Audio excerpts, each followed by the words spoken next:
Mother का नाम लक्ष्मी देवी है। हम सराय भादुनगर के रहने वाले हैं। मेरी मम्मी के कमर में बहुत सालों से दर्द था।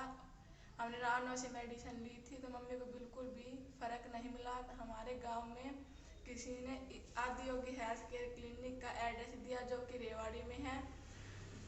डॉक्टर साहब ने सप्ताह में 2 बार आने के लिए बोला था क्योंकि हम दूर के रहने वाले हैं। तो हम टोटल 6 बार आए हैं, जिससे मम्मी की कमर में अब बिल्कुल भी दर्द नहीं है। डॉक्टर साहब ने हमारी डाइट को चेंज किया था, मम्मी ने इस डाइट को फॉलो किया। और डॉक्टर साहब ने मम्मी को कमर में और पैर में सुई लगा के इलाज किया था। तो ना पीछे लेके आइए, यहाँ पे रखिए, एक और यहाँ रखिए। अब ऊपर उठिए, नीचे, ऊपर, नीचे, एक और बार ऊपर,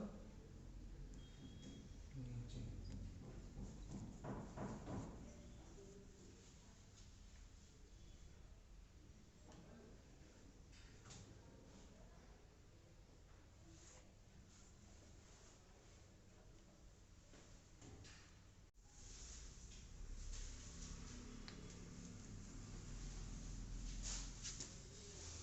लंबी गहरी सांस लीजिए, छोड़िए, सांस लीजिए, छोड़िए,